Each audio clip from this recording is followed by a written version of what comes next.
de Primera de Juan. Primera de Juan, capítulo 1, capítulo 2, vamos a estar leyendo el versículo 6. Primera de Juan, capítulo 1, versículo 6. Cuando usted lo tenga, me contesta con un amén. ¿Todos lo tenemos? Y la bendita palabra se le honrando al Padre, al Hijo y a su Espíritu Santo. Amén. El que dice que permanece en Él debe andar como Él anduvo. Ahora léanlos todos juntos ustedes. Amén. El que dice que permanece en Él debe andar como Él anduvo. Debe andar como Él anduvo. Así vamos a venir en palabras de oración. Amantísimo Padre que estás en el cielo, gracias, Señor amado, porque nos permites estar en este lugar. Bendice, Señor amado, a los jóvenes, bendice a los niños, bendice a las damas, Señor del cielo, bendice a los caballeros, los que están presentes en esta noche, Señor amado. Aquel que no pudo venir, donde quiera que se encuentre, bendícelo, Padre. El que estará escuchando, Padre celestial, el que está viendo el video, Señor amado, donde quiera que se encuentre, Espíritu Santo, habla su vida, habla nuestras vidas en esta noche, Señor. Sabemos que tu palabra nunca vuelve vacía. Espíritu Santo, ministranos, Padre celestial, a través de tu palabra, que no salgamos como hayamos entrado, Señor, que podamos aprender de su palabra cada día, cada instante, Señor amado. Prepara nuestra mente, prepara nuestro corazón, prepárenos, Señor amado, para recibir su palabra y hacer conforme a su voluntad. Se lo pedimos en el nombre de Jesús. Amén. Hermano, usted puede tomar su asiento. Amén. Y en esta noche yo voy a estar predicando bajo el tema llamados a imitar a Jesús. ¿Cómo es el tema? Llamados a imitar a Jesús. Pero primero le quiero preguntar a los jóvenes, ¿quién es Jesús? Oscar, ¿quién es Jesús?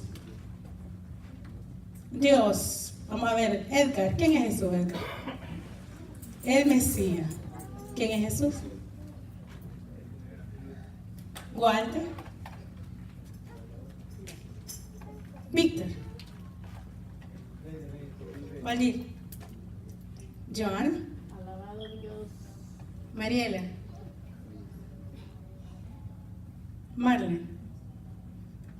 ¿Pero quién es el Mesías? ¿Qué significa la palabra Mesías? La palabra Mesías es la transliteración de la palabra hebrea ungido. Eso significa el Mesías, el ungido.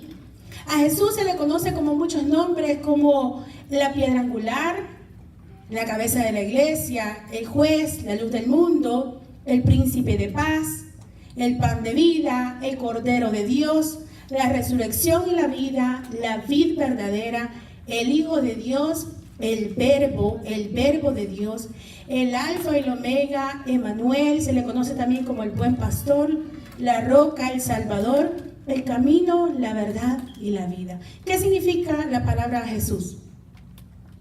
La palabra Jesús significa el Salvador. Y la palabra Mesías, ¿qué les dije que significaba? Ungido. Entonces en esta noche vamos a estar aprendiendo a través de la Escritura que la Biblia nos manda a imitar a Jesús. En el libro de Miqueas, capítulo 5, versículo 2, la Biblia nos relata que el profeta Miqueas profetizó que Jesús iba a nacer en Belén. Jesús, su papá llamado José, su mamá llamada María, ella era una virgen desposada. Significaba, en otras palabras, que estaba comprometida a casarse con José. Ellos vivían en una ciudad llamada Nazaret. Y dice la Biblia que un día se le presentó el ángel Gabriel a María y le dijo que ella iba a concebir y ella iba a dar a luz un hijo. Pero cuando se le acercó, se le presentó primero, le dijo que ella era bendita entre todas las mujeres. Y dice la Biblia que ella le dio demasiado miedo, al punto que ella pensó que se iba a morir. Ella pensaba que salutaciones son las que le llevaban, o muertes son las que le estaban anunciando. Y le dijo el ángel, no tengas miedo, tendrás un hijo y le pondrás por nombre Jesús. Pues ella un día le cuenta, ¿verdad?, a su prometido y le dice, estoy embarazada. ¿Se imagina? Usted está comprometido con él y de repente le dice, estoy embarazada. Ellos se cuidaban al máximo. Eran personas. El noviazgo en el tiempo de antes no es el noviazgo que existe en estos tiempos. Eran noviazgos puros que se cuidaban, se guardaban en temor a Dios. Y ellos estaban así. Y dice la Biblia que ella era una mujer Dios encontró gracia en ella. Seguramente era una mujer muy temerosa, una mujer que se guardaba y se cuidaba para Dios, pero estaba a punto de casarse. Pues José se da cuenta que está embarazada y dice, no, pues yo aquí me voy, porque ese muchacho no es mío. Dice la Biblia que se le apareció en sueño un ángel y le dijo, no tengas miedo, lo que ella tiene es el Espíritu Santo. Él la tomó como su esposa. Ya al 9º mes más o menos hubo un censo, o había que irse a empadronar. Empadronar es irse a anotar en un lugar público donde el nombre, donde vive, cuántos años tiene, con quién vive. Y Augusto César, en el capítulo número 2 del libro de Lucas, dice que había ese empadronamiento y cada quien tenía que ir a su ciudad de origen a inscribirse. Ellos vivían en Nazaret. Dice la Biblia que ellos, después de eso, pasó el tiempo, casi el 9º mes, se cree eso, empezaron el camino desde Nazaret a descender a una ciudad de Belén en Judea. Sabe que eran 70 millas caminando. Yo hacía cuentas como más o menos de dónde. Es como ir del downtown, de aquí del centro, a la ciudad de Dayton. Y la caminó ella y su esposo súper embarazada a irse a empadronar allá. Pero todo esto era la voluntad de Dios, porque estaba que el bebé iba a nacer ¿dónde? Santo, en Belén, y ellos estaban en Nazaret. Llegando a Belén, dice que le fueron los días del alumbramiento de María, donde no había lugar en los mesones, porque según algunos historiadores toda la gente estaba yéndose a anotar, a empadronar. Entonces llegaban de ciudades lejos y rentaban donde estar para mientras estaban ahí, y no se encontró lugar para Jesús. Ella dio a luz y acostó al bebé en un pesebre. Un pesebre era un lugar, yo le enseñaba a los niños y una vez lo hicimos, no era donde dormían los animales, es donde comían los animalitos. Encima de ahí acostaron al Mesías. Al nacer Jesús, a los 8 días lo circuncidaron. A los 40 días fue presentado en el templo. No fueron los 8 días, a los 8 días lo circuncidaron, pero a los 40 días fue presentado en el templo, porque dice la Biblia que esperaron que el tiempo de la purificación de María pasara. Y en el libro de Levítico dice que esperaban después de que los primeros 7 días, luego esperaban 33 días, lo que hace la suma de 40 días para ella poderse presentar al templo. Y presentaron al niño Jesús en el templo en Jerusalén, porque todavía estaban ahí. Y lo trajeron con él, junto con él, 2 palominos. ¿Y sabe qué quiere decir eso? Que los padres de Jesús económicamente eran pobres, eran humildes, pero tenían un regalo tan grande en sus manos. ¿Se imagina la responsabilidad que les habían entregado? De cuidar al Mesías, de cuidar a un bebé, el cual sería el Salvador del mundo. Lo presentaron a Jesús. Al tiempo, el rey Herodes se sintió amenazado porque llegaron unos magos, o en otra versión dice unos sabios. ¿Cuántos magos eran? 3. La Biblia no dice cuántos eran, ¿sabe? Yo también pensaba que eran 3. La Biblia dice que habían unos magos, no se sabe ni los nombres, ni cuántos eran, pero algunos suponen que eran 3 porque eran 3 los presentes que llevaron. Pero no se sabe entonces cuántos magos eran. Pudieran haber sido 5, era un número plural, por eso eran más de 1, pero no se sabe exactamente cuántos magos habían llegado a ver al bebé y a entregarle los presentes. Luego dice la Biblia que el rey Herodes, porque ellos se le acercaron a Herodes primero, se sintió amenazado con la nacida del rey, con el nacimiento del rey de los judíos, y empezó a buscar al bebé y a matar a los niños, que hubo una gran matanza, hubo una gran tristeza en aquel lugar, y el ángel le habló a José diciéndole nuevamente en sueño, ve a Egipto. La Biblia no nos relata exactamente cuánto tiempo estuvieron en Egipto huyendo. Después de Belén se fueron a Egipto, cuidando siempre al bebé. Y dice la Biblia que después el ángel nuevamente le habló que regresara, pero ya no regresaron a Belén, regresaron a Nazaret. Por eso es que Jesús se le conoce como Jesús de Nazaret, porque en el tiempo de antes no habían apellidos. Eran conocidos las personas por su lugar de origen, por su profesión. Había un llamado Simón el curtidor, ¿ya lo han escuchado? El curtidor era una profesión, o se le llamaban los hijos de Zebedeo, o se le llamaban por su papá, o le llamaban Simón, hijo de Jonás. El papá de Pedro se llamaba Jonás, entonces le llamaban por él. Y a José le llamaban que era José de Nazaret, por tanto a Jesús le llamaban que era de Nazaret. ¿Pero de dónde era Jesús? De Belén. ¿Y por qué Jesús era de Belén? Porque Belén era la ciudad del rey David. Aleluya. Aleluya, poderoso es el Señor. Y le estoy explicando todo esto para que usted, si alguno de ustedes, yo sé que la mayoría lo saben, pero algunos tal vez no lo saben, para llegar a comprender quién es Jesús y por qué debemos de imitarlo. Porque sabe, gente que tiene años en la iglesia y nunca se ha tomado el tiempo de saber a qué Dios sirve. Y eso es cierto.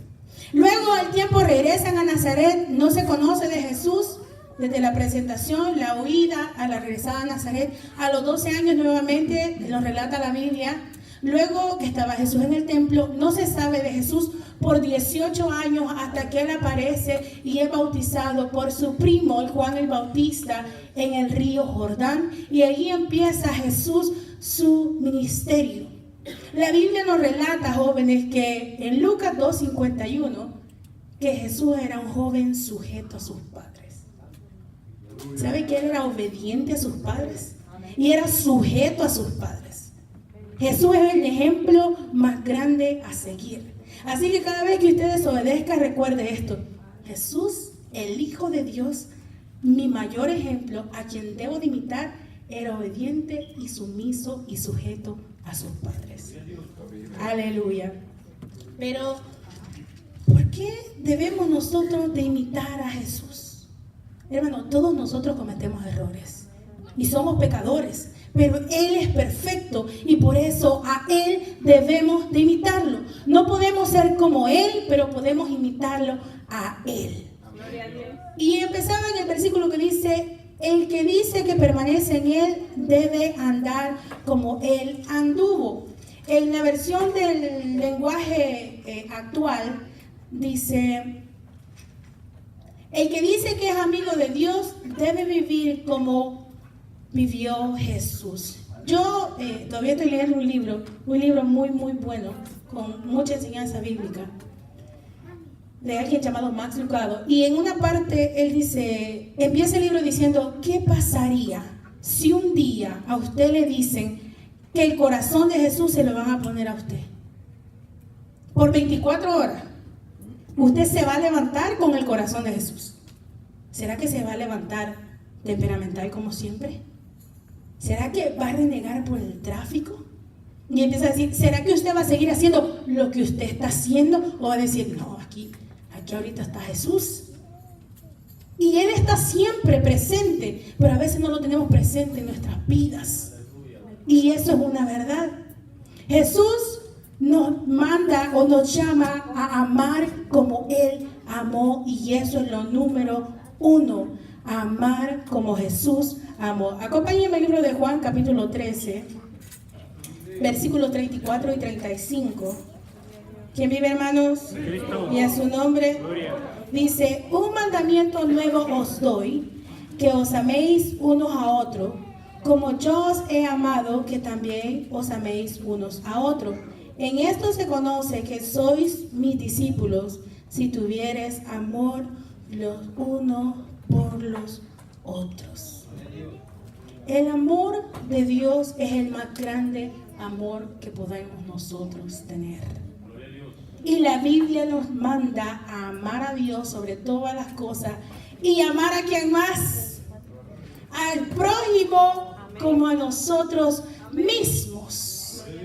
Y saben que muchos predicamos del amor y el amor y el amor, y muchos ni tan siquiera conocen lo que significa la palabra amor.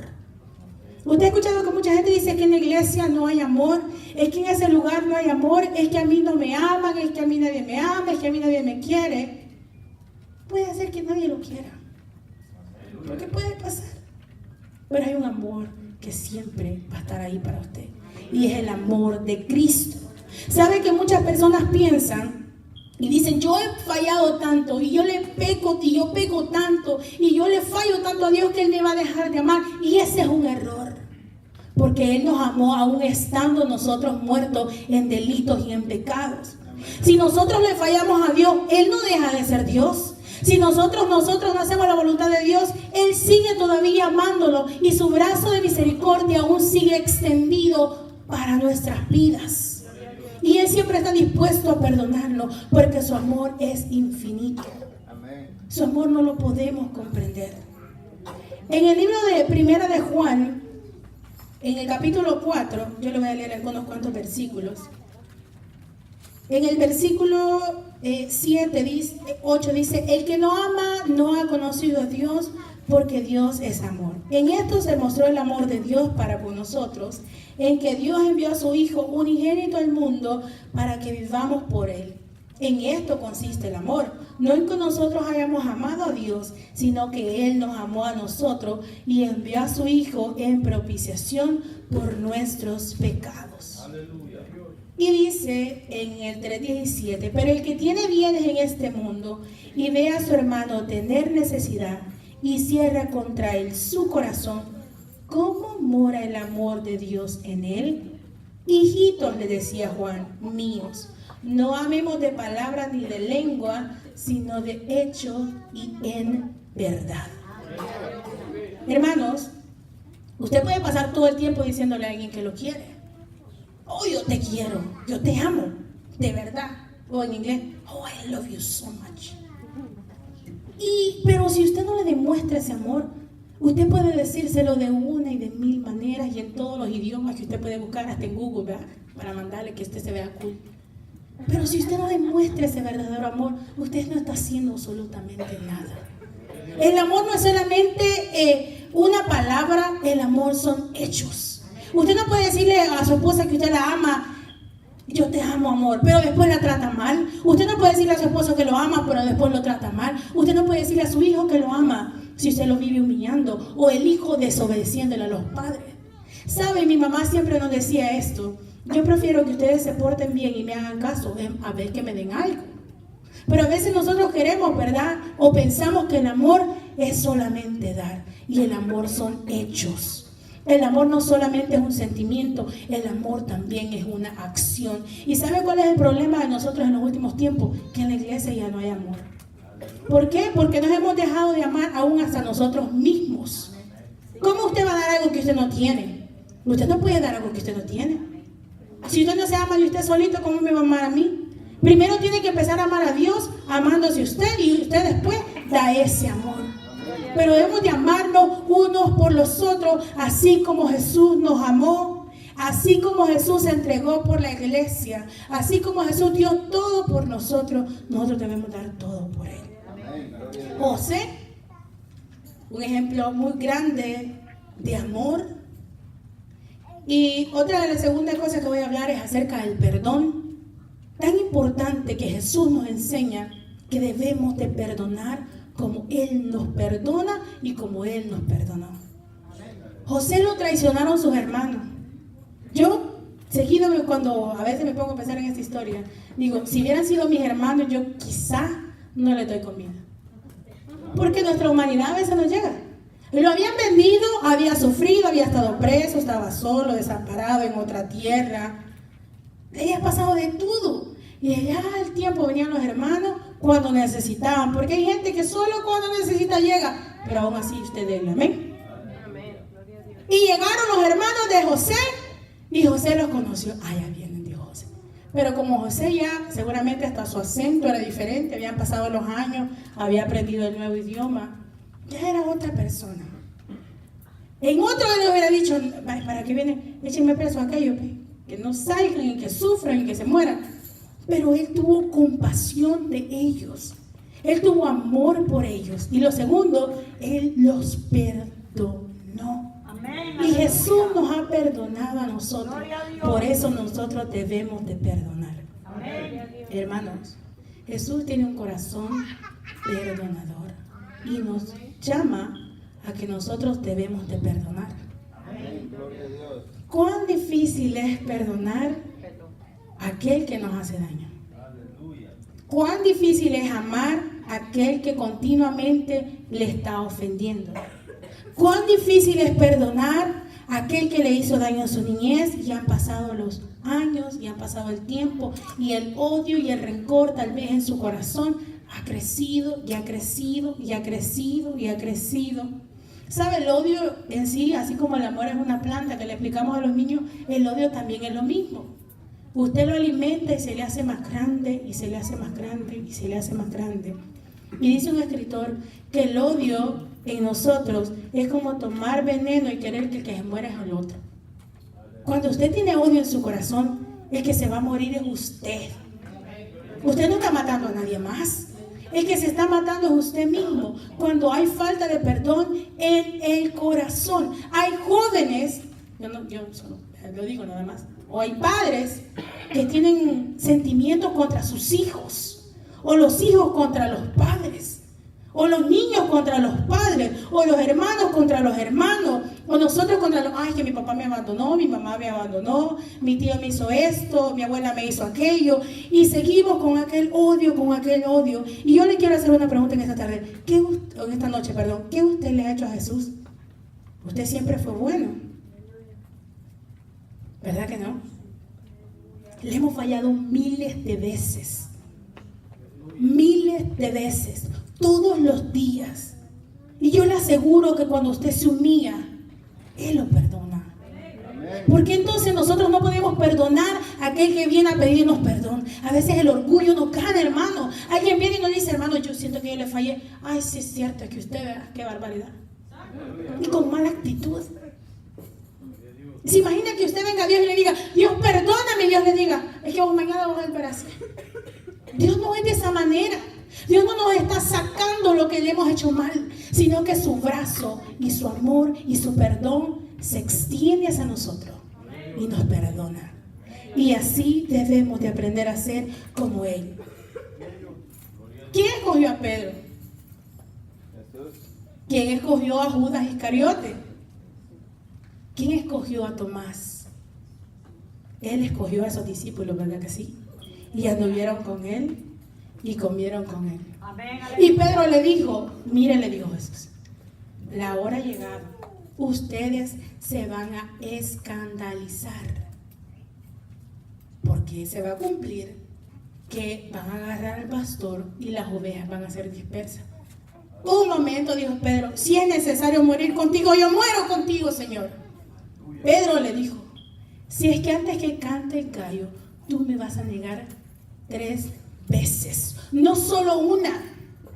Él sabía que Pedro, el que estaba con él, el que había caminado sobre las aguas con él, el que había visto la resurrección de la niña de Jairo, el que había visto la resurrección de Lázaro, el que había visto la transfiguración, su amigo íntimo Pedro, en un momento iba a decir, es que yo no le conozco.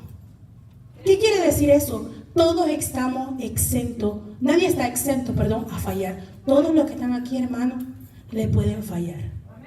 Pero solo por eso usted se va a hacer malo. Gran ejemplo de Jesús. ¿Sabe? Hoy mientras escribía esto yo analizaba que hay personas que piensan que la amistad no existe. Pero yo digo que eso es erróneo. ¿Sabe por qué? Si usted busca un perfecto, usted nunca va a encontrar un amigo perfecto, jamás. Perfecto solo Dios. Pero la amistad sí existe. Porque usted debe aprender a amar a su amigo o amar a su amiga con sus errores y defectos, así como usted debe amar a su esposo y amar a sus hijos con errores y defectos. Porque si usted anda buscando perfección, no, es que mira la cara que me hizo, ya no le vuelvo a hablar a él, ya no es mi amiga, ya no es mi amigo, ya no es mi hermano en Cristo, no me saludó como me saluda. Hermanos, siempre estamos buscando eso, buscando perfecciones en la gente. ¿Usted está dando perfección para exigir perfección? ¿Verdad que no? Todos fallamos. Y estaba Pedro ahí y Pedro lo negó una vez. Y lo negó otra vez y lo negó la siguiente vez. Y se cantó el gallo y se acordó. En una de esas Jesús iba pasando. Uno de los evangelios dice, y se le quedó viendo. Y Pedro se acordó. Y salió y lloró amargamente. Imagínense que cuando Jesús resucitó, se le acercó nuevamente a Pedro No, hombre, con qué pena Pedro seguramente lo vio. Si él lo había negado a su maestro. Judas había estado con él, comía con él, andaba con él. Jesús, yo me imagino que jamás le hizo un desprecio a Judas, sino que siempre lo amó y no hacía acepción de personas. Acompáñenme al libro de Mateo, capítulo 26. Mateo 26, 47 al 50, poderoso del Señor. Mateo 26, 47 al 50 dice: mientras todavía hablaba, vino Judas, uno de los 12, y con él mucha gente con espadas y palos, de parte de los principales sacerdotes y de los ancianos del pueblo. Y el que le entregaba les había dado señal diciendo: hay que yo besare a ese, prenderle. Y enseguida se acercó a Jesús y dijo: salve, maestro. ¿Y qué hizo después? Y le besó. Jesús le dijo, ¿qué le dijo Jesús? Amigo, ¿a qué vienes? Imagínense en ese momento. ¿Verdad que hubiéramos sido quizás nosotros en esta humanidad? Allá viene Judas. Es que, ¿por qué me vas a entregar a Judas? Si yo he estado contigo, yo te di de comer, dormías a mi lado, viste mi milagro. Jesús le hubiera podido decir de todo eso. Y todavía le dice, imagínate qué amor, ¿no? Qué perdón. Amigo, ¿a qué viene? En ese mismo momento prendieron a Jesús. Pero, y usted me puede preguntar, hermana, ¿y yo debo de amar al que me hace mal? Sí, porque la Biblia eso nos manda. Porque si usted le hace bien solo a los que le hacen bien, ¿dónde estará su recompensa? Debemos de amar al que nos hace mal. Debemos de perdonar al que nos ofende. Debemos de orar por los que nos ultrajan. Y esto fue lo que Jesús dijo. Y dijo que si nosotros le perdonamos al otro lo que nos hace, Él nos perdona a nosotros. Pero si alguien viene de usted y le pide perdón y usted no lo perdona, cuando usted venga a Dios y le pida perdón, Él tampoco lo va a perdonar. Y eso lo enseñó Jesús. Así que debemos de ser y tener un corazón que perdona, y debemos de tener amor. ¿Como quién? Como Jesús. La Biblia dice que debemos de imitarle a Él. Debemos de tener humildad y mansedumbre. Dice Mateo 11:29: llevad mi yugo sobre vosotros y aprended de mí, que soy manso y humilde de corazón, y hallaréis descanso para vuestras almas. La humildad es la condición de las personas que actúan sin orgullo, o sea, sin presumir sus méritos y reconociendo sus errores y defectos. Al ser humilde, yo siempre lo digo, la humildad no es por lo que usted traiga vestido. La humildad no significa que usted no se va a bañar. Eso no significa humildad. Eso no tiene nada que ver, pero hay gente que todavía confunde la humildad con eso. La humildad es siempre reconocer que todos son mayor que usted. Es nunca ver a alguien. La persona humilde no mira despectivamente a otros. Siempre se siente menos que otros. Pero sabe que las iglesias están llenas de gente altiva y orgullosa. ¿Y sabe cómo en la iglesia son los altivos y los orgullosos? Es que yo sí oro y usted no. Es que yo sí leo y usted no. Es que yo sí busco de Dios y usted no. Es que yo sí ayuno y usted no. Es que ese hermano sí es carnal. Usted lo que es un gran orgulloso. Porque la Biblia dice que nosotros no debemos de poner y exponernos. ¿Sabe qué Jesús hacía? Él hacía un milagro y le decía a la gente, no digan nada. Pero ¿qué tal si fuéramos nosotros? 65 personas caminaron allá. 200 aceptaron. 45 dejaron la silla de ruedas. Hermano, cuando usted hace eso, usted solo se está exponiendo a que los demás aparte lo critiquen o sea piedra de tropiezo para alguien más. Sea humilde como Jesús. Sea humilde y manso como Jesús. Si usted busca a Dios, gloria a Dios, hágalo para Él. No lo haga para mí, no lo haga para los hermanos, no lo haga para los líderes, no lo haga para el pastor, hágalo para agradar a Dios. El mayor ejemplo de humildad también es Jesús, porque antes de la Pascua, la última vez que Jesús tomó la cena, estaban en primavera, las calles estaban completamente polvosas porque en ese tiempo ahí no llueve. Y dice la Biblia que llegaron a donde ellos iban a tomar la cena y estaban todos sentados. Y Jesús se ciñó, agarró un botecito, vamos a decirlo así, o un perolito, y agarró una toalla y empezó a quitarle las sandalias a los discípulos y empezó a lavarle sus pies y a secárselos. Yo leía qué significa en sí lavarle los pies. Lavar era un acto de humildad, era un acto de bienvenido a mi casa, era un acto de eres aceptado, eres bienvenido, y las calles estaban súper polvosas para que ellos no ensuciaran tanto, quizás sus cobijas, sus camas y esto, se lavaban los pies. Pero así como hay rangos, estaba el sirviente, el jefe, ¿verdad? El sirviente, el otro. El que lavaba los pies era el que más bajo grado tenía en servir. Entonces Jesús no dijo, yo soy Jesús, ¿cómo te voy a lavar los pies? Se bajó al punto más bajo y le lavó los pies a su discípulo. Y también le lavó los pies a Judas Iscariote, que el siguiente día lo iba a entregar. Ese es el ejemplo más grande de humildad que tenemos de él. Dice la Biblia que él no se puso yo soy Dios como a cosa que aferrarse, sino que se despojó a sí mismo, dice la Biblia. Y haciéndose semejante a los hombres, él murió en la cruz por amor. Y todo lo hizo por nosotros.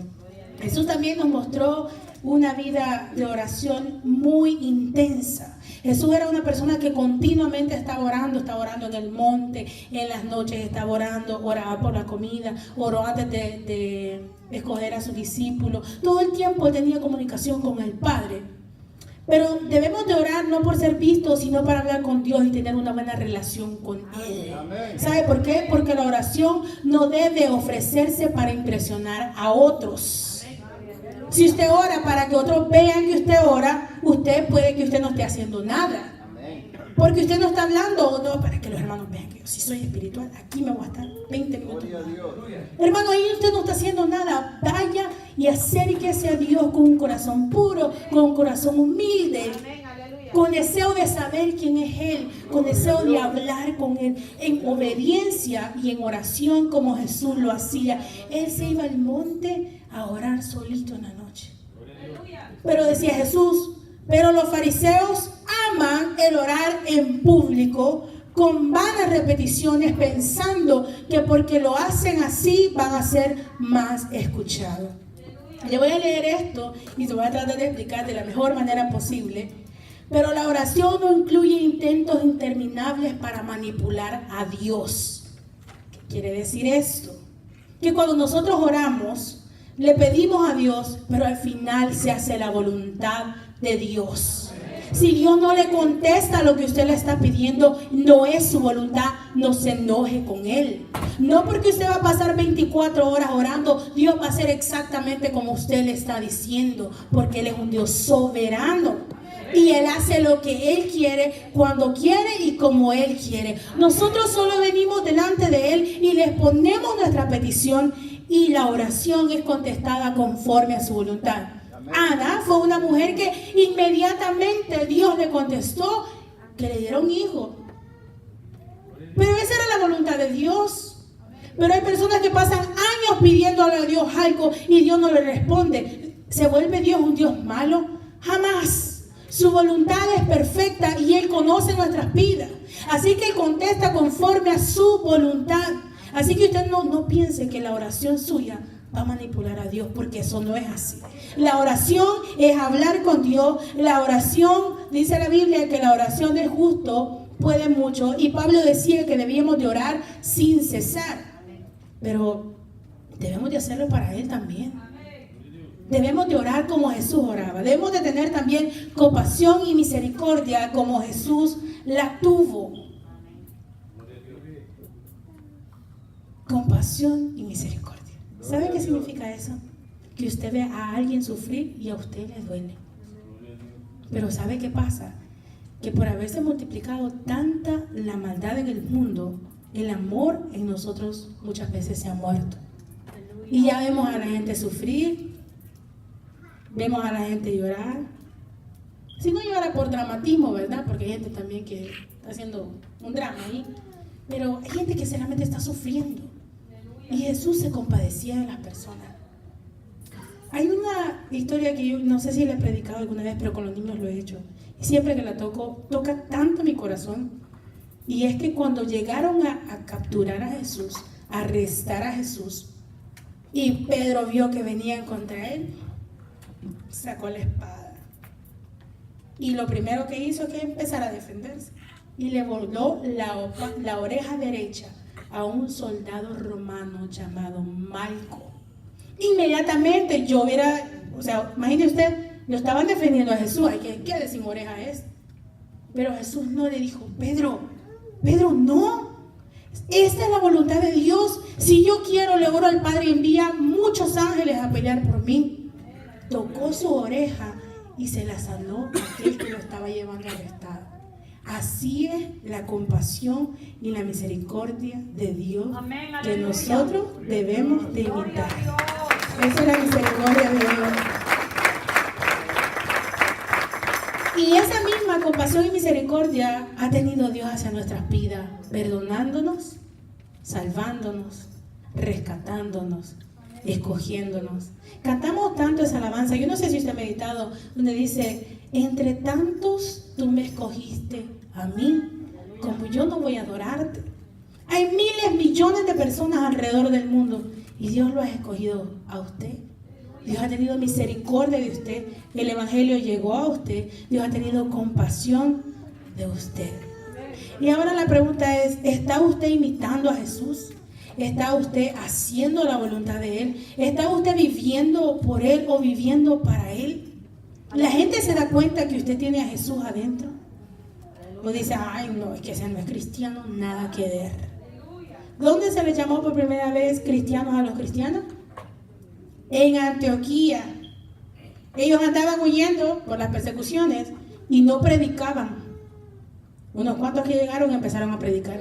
Pero había algo diferente en esa gente. Y alguien dijo, no se sabe si fue por burla o no se sabe si fue por halago. Todavía no se sabe eso. Pero dijeron, esos son cristianos. ¿Qué significa? Seguidores de Cristo. ¿Es usted cristiano? ¿Es usted seguidor de Cristo? ¿Es usted imitador de Cristo? ¿Está viviendo usted como Cristo vivió? ¿Está haciendo la voluntad de Dios? ¿O está haciendo usted su propia voluntad? Poderoso es el Señor. Debemos de vivir para Él porque Él vivió por nosotros. Debemos de imitarlo a Él, que es el mayor ejemplo que debemos de imitar. En amor, en perdón, así como Él oraba, así como Él buscaba de Dios, así como Él nos ha amado, debemos de amar.